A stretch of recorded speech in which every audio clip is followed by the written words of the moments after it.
معروف trainer Tony Robbins کہتے ہیں انسانی ایقان اور نظریات کی مثال اس میز کی طرح ہے جس کی 4 ٹانگیں ہیں۔ میز اپنی 4 ٹانگوں کی بنیاد پر کھڑی ہوتی ہے۔ انسان کے غلط نظریات کی بھی 4 ٹانگیں ہوتی ہیں۔ ایک ٹانگ تجربات کی ہے، دوسری سیکھنے کی ہے، تیسری مشاہدے کی ہے، جبکہ چوتھی ان چیزوں کی ہے جو ہم نے دیکھا، سنایا، ہمیں بتایا گیا۔ اگر میز کو گرانا ہے یا دوسرے الفاظ میں اپنے نظریات کو ختم کرنا ہے تو ان پر سوال اٹھاؤ کہ کیا میرے نظریات اور مشاہدات حقیقت کے مطابق ہیں؟ میں جو سوچتا ہوں کیا وہ ٹھیک ہے؟ میرے پاس موجود علم ٹھیک ہے؟ میں چیزوں کو جس زاویے سے دیکھتا ہوں کیا وہ باقی سب کا بھی ہے یا صرف میرا؟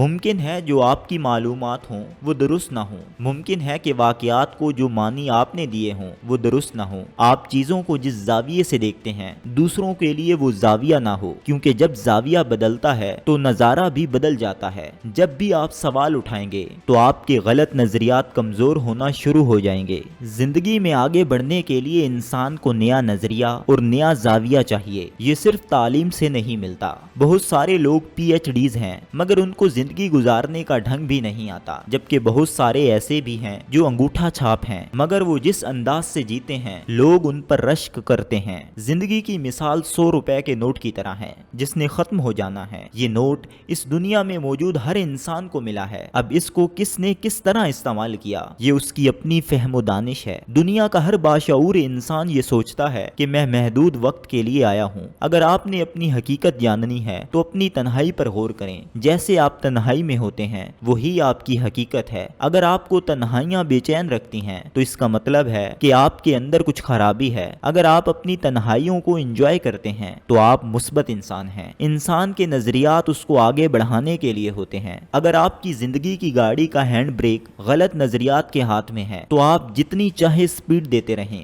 گاڑی نہیں چلے گی۔ جیسے ایک شاعر کا شعر ہے، میں خود ہی ہوں اپنے آپ کے پیچھے پڑا ہوا، میرا شمار بھی میرے دشمنوں میں ہے۔ انسان کے اندر جہالت کے ہوتے ہوئے اس کو کسی دشمن کی ضرورت نہیں رہتی۔ میرے پاس جتنے بھی لوگ کاؤنسلنگ کے لیے آتے ہیں ان کے دشمن میں نے باہر نہیں بلکہ ان کے اندر دیکھے ہیں۔ غلط شخص کو تباہ کرنے کے لیے اس کا اپنا رویہ ہی کافی ہوتا ہے۔ بوسیدہ نظریات ایڈورڈ ڈی بونو کے نزدیک معروف مغربی مفکر ایڈورڈ ڈی بونو کہتے ہیں کہ انسانی ذہن کی مثال ریت کی طرح ہے جس پر بارش کا ایک قطرہ گرا، اس نے معمولی سا سوراخ کیا، پھر دوسرا، تیسرا، چوتھا گرا اور چند ساعتوں کے بعد وہاں ایک راستہ بن گیا۔ اس کے بعد مزید قطروں سے دوسرے الگ الگ راستے بن گئے۔ اب اس کے بعد اگر کوئی قطرہ گرتا ہے تو وہ سوراخ نما راستے میں گر کر اسی میں بہہ جاتا ہے۔ انسانی ذہن میں بھی تجربات اور واقعات سے راستے بنے ہیں۔ کمال تو یہ ہے کہ جب کوئی نئی چیز انسان دیکھے تو اس کے لیے نیا راستہ بنا کر وہاں سے گزار دے، لیکن ایسا ہوتا نہیں ہے اور وہ چیز انہی راستوں سے گزر جاتی ہے جو پہلے سے بنے ہوتے ہیں۔ غلط وہ نہیں جن کو دنیا غلط کہے بلکہ غلط وہ ہے جو حقیقت میں غلط ہے۔ آپ بھی صرف دنیا کے کہنے پر کسی کو غلط مت قرار دیں بلکہ اپنے علم، عقل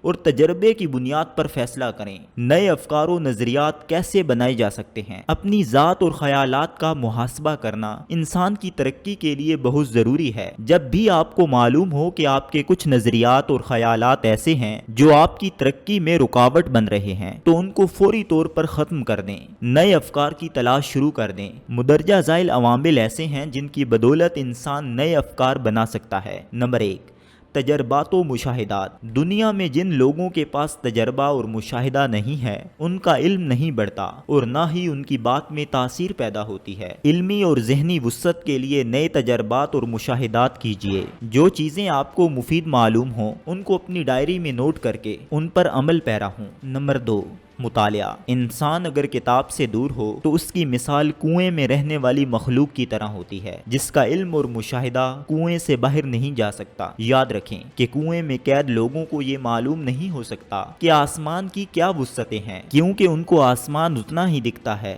جتنا کنویں میں سے نظر آتا ہے۔ دنیا کا سب سے بڑا تالا اور مقفل اگر ہے تو وہ دماغ اور ذہن کا ہے جو کہ کنویں میں رہنے والے انسان کے دماغ پر لگا ہوتا ہے۔ دماغ کا تالا انسان کو اپاہج بناتا ہے، یہ انسان کی جرأت چھین لیتا ہے اور جب انسان کی جرأت ختم ہو جاتی ہے تو پھر وہ نئی راہوں کی جستجو میں نہیں نکل سکتا۔ دماغ کا تالا کھولنے کے لیے ضروری ہے کہ انسان اچھی اور بہترین کتب کا مطالعہ کرے۔ اس طرح جہاں وہ کنویں کی قید سے آزاد ہوگا وہیں نئے نظریات بھی بنا سکے گا۔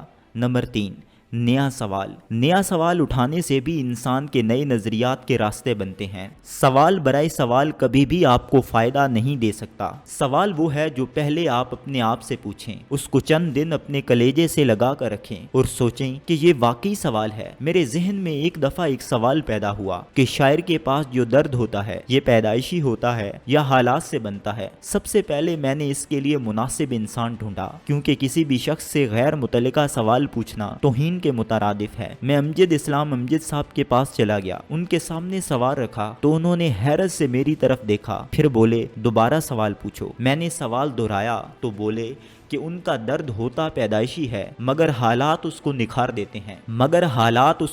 دیتے ہیں۔ مجھے یہ جواب سن کر تسلی ہو گئی، کیونکہ جس انسان سے میں نے پوچھا تھا وہ اسی شعبے کے ماہر ترین شخص تھے۔ مولانا رومی رحمت اللہ علیہ کہتے ہیں کہ سیکھنے کے لیے سوال ڈھونڈنے پڑتے ہیں۔ ہم جب ترکی گئے اور ان کے مزار پر حاضری کے لیے پہنچے تو وہاں ایک چھوٹا سا دروازہ تھا جس سے انسان پورے قد کے ساتھ اندر داخل نہیں ہو سکتا، بلکہ سر کو جھکانا پڑتا تھا، جس سے انسان کا جسم سوالیہ نشان بن جاتا تھا۔ یوں انہوں نے مرنے کے بعد بھی یہ پیغام دیا کہ اگر آپ کو سیکھنے کی طلب ہے تو پہلے سوال بنو، اس کے بعد ہی کچھ مل سکے گا۔ انسان پہلے سوال بنے تب کائنات جواب دیتی ہے۔ پہلے تو اپنے آپ کو ایک آئینہ بنا، وہ خود نکل کے آئیں گے تیرے حجاب سے۔ سوال کرنا اور غور و تدبر کرنا مومن کا شیوا ہے۔ قرآن میں 756 بار اللہ نے غور و تدبر کی دعوت دی ہے۔ کبھی فرمایا عقل والوں کے لیے نشانیاں ہیں، کبھی فرمایا کاش تم غور و فکر کرتے، جبکہ ہمارا حال یہ ہے کہ ہم سب کچھ کرتے ہیں مگر غور و فکر نہیں کرتے۔ ہم لوگ صرف دوسروں کی نقالی یا تقلید کرتے ہیں، حالانکہ تقلید میں کوئی عظمت نہیں ہے۔ آج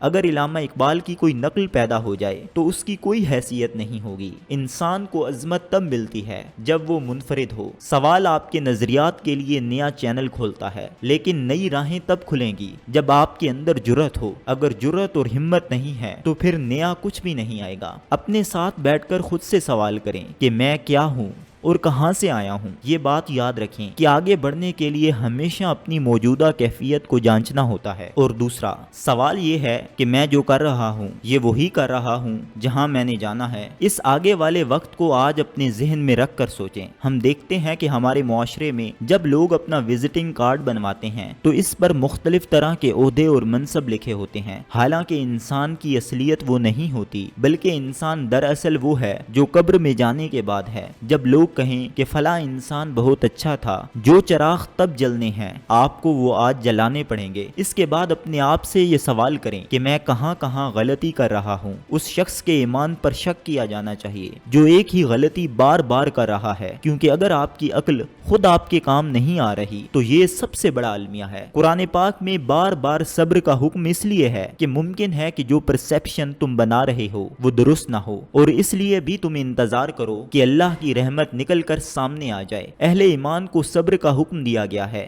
برداشت کا نہیں، کیونکہ برداشت میں امید نہیں ہوتی، جبکہ صبر میں اللہ کی رحمت سے امید ہوتی ہے۔ امید کے ساتھ درد ایسی چیز ہے جو آپ کو اللہ کے قریب پہنچا دیتی ہے، لیکن اگر صرف درد ہے اور اس کے ساتھ امید نہیں تو یہ برداشت ہے جو انسان کو اللہ سے دور کر دیتی ہے۔ آپ روزانہ 30 منٹ کے لیے غور و خوض کی عادت ڈالیں۔ اس کا فائدہ یہ ہوگا کہ کچھ عرصے بعد آپ کی زندگی کی ترجیحات متعین ہو گئی ہوں گی، اور پھر یہ اتنی مضبوطی اختیار کر لیں گی کہ باہر کی دنیا کچھ بھی ہو جائے آپ اپنے مقصد اور ترجیح سے پیچھے نہیں ہٹیں گے۔ غور و خوض سے آپ کو معلوم ہوگا کہ آپ اصل میں کیا ہیں۔ پیچھے مڑ کر دیکھیں کہ آپ ایک مخصوص گھر میں کیوں پیدا ہوئے، خاص طرح کے واقعات آپ ہی کے ساتھ کیوں ہوئے، خاص طرح کے لوگ آپ کی زندگی میں کیسے آئے۔ جب انسان اپنی زندگی کو سمجھ لے تب ہی وہ دانشور ہوتا ہے، تب ہی وہ دوسروں کو سمجھا سکتا ہے۔ سوچنے کے لیے بہترین وقت رات کو آنکھیں بند کرنے سے 5-10 منٹ پہلے کا وقت ہے۔ اس میں آپ سوچیں کہ آج آپ پر اللہ کا کتنا فضل رہا، کون کون سے کام اور لوگ تھے جنہوں نے آج آپ کی زندگی میں آپ کو آسانیاں دیں اور آپ کو آگے بڑھایا۔